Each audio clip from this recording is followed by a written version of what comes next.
माननीय मुख्यमंत्री जी की समाधान यात्रा निकल रही है। मैं इसको समय पास यात्रा कहता हूँ।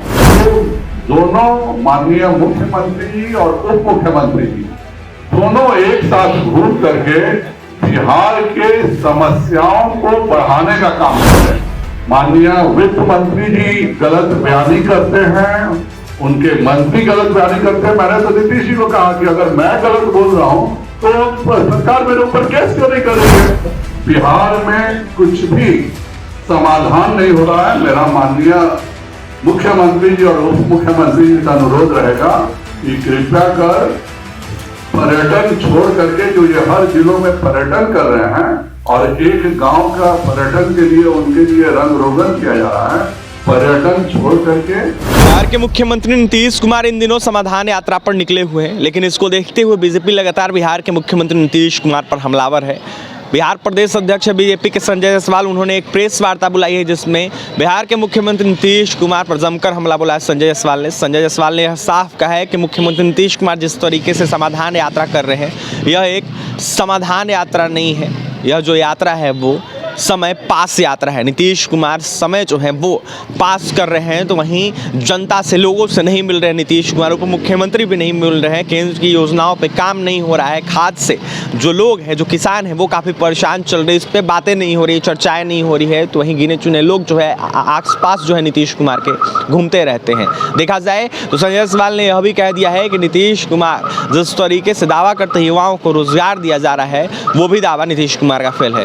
वहीं बता दें आपको कि भारत जोड़ो यात्रा को लेकर जो है कई बातें कह दी है संजय जायसवाल ने। वहीं क्या कुछ करे बीजेपी बिहार प्रदेश अध्यक्ष संजय जायसवाल, वो सुना।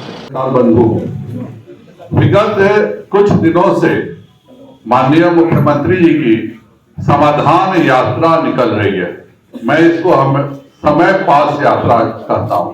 जितने भी जिलों में उन्होंने दौरा किया है, एक भी जिले के किसी भी समस्या का समाधान माननीय मुख्यमंत्री ने नहीं किया।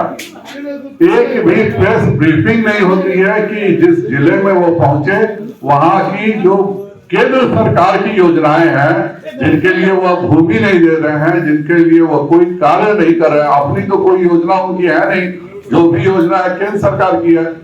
एक गांव को 15 दिन पहले से बुला के रंग रोगन किया जाता है और उसी गांव के विकास को माननीय मुख्यमंत्री जी पूरे बिहार का विकास स्वयं ही समझ लेते हैं।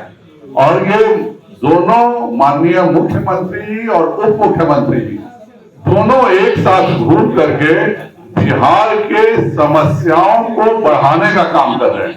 मैं इसलिए ऐसा कह रहा हूं कि लगातार आज भी पूरे मीडिया में बक्सर की तस्वीरें मैं देख रहा था कि किस तरह से खाद के लिए लाइन लगी हुई है।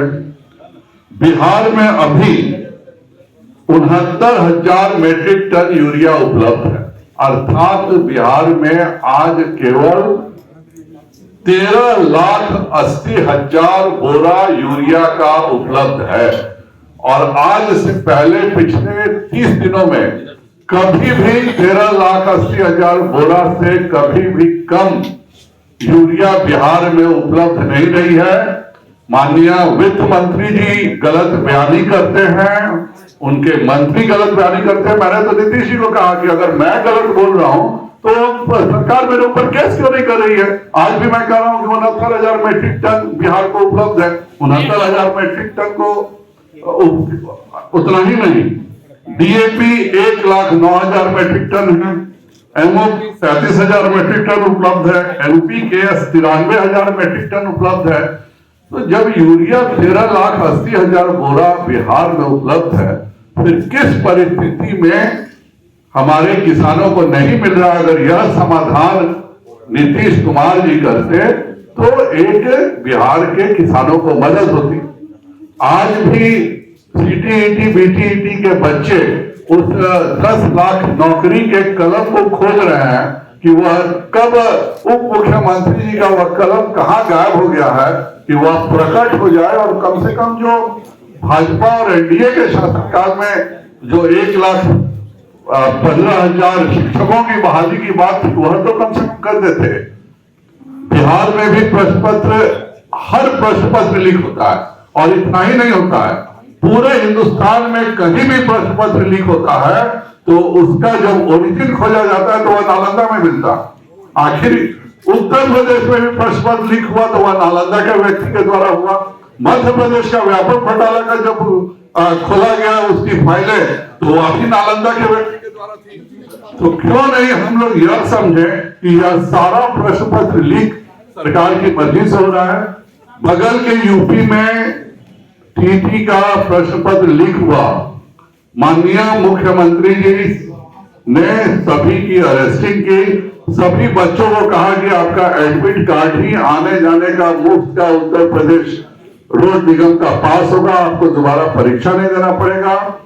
उन्होंने साफ शब्दों में कहा कि जिसने भी यह घोटाला किया है उन सबों को के घर पर बुलडोजर भी मैं चलाऊंगा, उनको उन पर रासुका लगाऊंगा। बिहार में हर बार प्रश्न पत्र लीक होता है लेकिन कोई कार्रवाई के नाम पर केवल एक आई वॉश होता है। और आज ही से नहीं, जब मैं भी छात्र था उस समय से भी नालंदा के कोई खास व्यक्ति का ही नाम आता था जो कि सारा प्रश्न पत्र आउट करने में।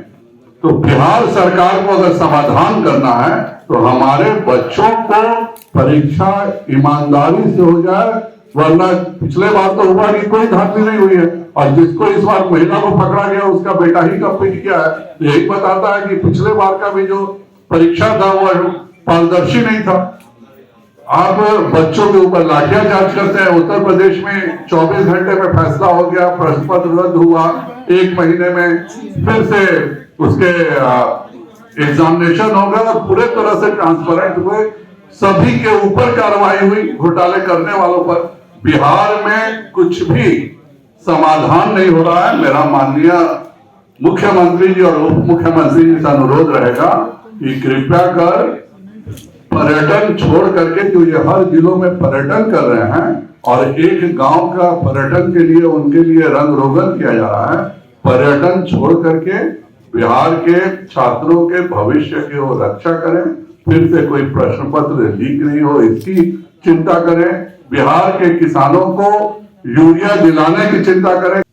ड्रेजिंग करके, और जब दिक्कत क्या है बिहार में कि बिहार ने कभी उद्योग को सोचा नहीं। आज भी जो गंगा नदी में 4.25 मीटर की ड्रेजिंग करके पानी के जहाज चलाए जा रहे हैं, उनसे हल्दिया बनारस का व्यापार हो रहा है, हल्दिया इलाहाबाद का व्यापार हो रहा है। आपके यहाँ जो होना है आप खुद उसकी कोई चिंता नहीं करें, हमारे यहाँ व्यापार बढ़ाइए, उद्योग बढ़ाइए। हल्दिया से बिहारियों का सामान जाने में सीधे 20% कॉस्ट लगेगा अगर वह नाव के माध्यम से जाता है, लेकिन न इनको जानकारी है कि क्या हो रहा है, अपने तो कुछ करेंगे नहीं। और केंद्र सरकार अगर कोई जल मार्ग बनाएगी तो आप बनने नहीं देंगे, राष्ट्रीय राजमार्ग बनाएगी तो जमीन उपलब्ध नहीं कराएंगे, अगर हवाई अड्डा खोलने का कहेगी तो आप जमीन उपलब्ध नहीं कराएंगे। तो बिहार सरकार बिहार विरोधी है। आज पूरे देश में हम तो चाहते हैं कि दौरा करें, वह जाके दूसरे देशों की राजधानियां पे घूमे। कोई व्यक्ति बिहार का दूसरे प्रदेशों की राजधानियों में जाता है तो उसका शर्म सर से झुक जाता है कि भाई दूसरे जगह इतने उद्योग खुले हुए हैं, इतने आईटी पार्क खुले हुए हैं। उड़ीसा हमारे तरफ पिछड़ा इलाका था, आज पूरे हिंदुस्तान के बच्चे उड़ीसा में पढ़ने आते हैं। आज पूरे हिंदुस्तान के बच्चे उड़ीसा में सॉफ्टवेयर पार्क में जाते हैं, जब उड़ीसा और बिहार का एक ही स्टैंडर्ड था। हमारे यहाँ कोई भी चीज, चाहे वह शिक्षा का हो चाहे उद्योग का हो, तो करना तो है ही नहीं। केंद्र सरकार अगर जलमार्ग चला रही है तो आप उसको रोकिएगा, अगर वह गति शक्ति में राजमार्ग बना रही है तो आप उसके लिए जमीन नहीं दीजिएगा। बिहार को दोनों बड़े भाई और छोटे भाई मिल करके, बड़े भाई ने 15 साल बर्बाद किया और इसकी याद सदैव नीतीश कुमार अपने हर भाषण में दिलवाते हैं। अब उनके साथ मिल जाने के बाद नीतीश कुमार भी उसी स्थान पर पहुंच गए हैं जो उनके बड़े भाई ने 1990 से 2005 में सरकार चलाई थी और जिसका जिक्र नीतीश कुमार जी उप मुख्यमंत्री के सामने भी करने से कभी नहीं छूटते। संजय जी सवाल इस पे खड़ा कर चुके हैं। आप जरूर जो करना है कीजिए, किसी भी अगर आप कोई कॉलेज खोल रहे हैं तो उससे हमें क्या एतराज है, लेकिन जो हमारे बच्चे 4-4 साल से इंतजार कर रहे हैं, आप 5000 नौकरियां प्रोफेसर की बाकी हैं। ये सेशन लेट होने में सबसे बड़ा कारण यह है कि बिहार में किसी भी यूनिवर्सिटी में अपना स्ट्रेंथ का 25% प्रोफेसर नहीं है। आप जा करके मदरसों में डिग्री कॉलेज खोलने की बात कर रहे हैं। जो यहाँ पे बच्चों के डिग्री कॉलेज खुले हुए हैं, अगर वह 5000 प्रोफेसर की नौकरियां जो खाली हैं उनको अगर आप भर दें तो उन बच्चों का बहुत भला हो जाएगा। जो आपके पास है उसकी तो कोई चिंता नहीं कर रहे हैं। बाकी कहीं भी जाना है, इसको मैं नाटक से ज्यादा कुछ नहीं मानता।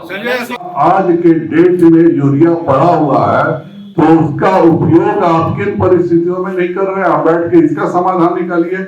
हमारे जो बच्चे शिक्षक में आज तक इंतजार कर रहे हैं नौकरी का, उनका समाधान निकालिए। आप किसी जिले में जा रहे हैं, मेरे जिले से उन्होंने यात्रा शुरू किया था, एक भी जो केंद्र सरकार की योजनाओं में जो 15,000 करोड़ रुपए मेरे यहाँ नेशनल हाईवेज के मिले हुए हैं, मेगा टेक्सटाइल पार्क का जो हमने आवेदन किया, किसी का भी समाधान उन्होंने नहीं निकाला। तो माननीय मुख्यमंत्री जी यह नाटक बंद करें और बिहार के गरीबों की, किसानों की और छात्रों की चिंता करें। नहीं तो बिहार की जनता जब इंदिरा गांधी के सत्ता के खिलाफ खड़ी हुई तो उलट गया, तो नीतीश कुमार जी का अंत निश्चित है।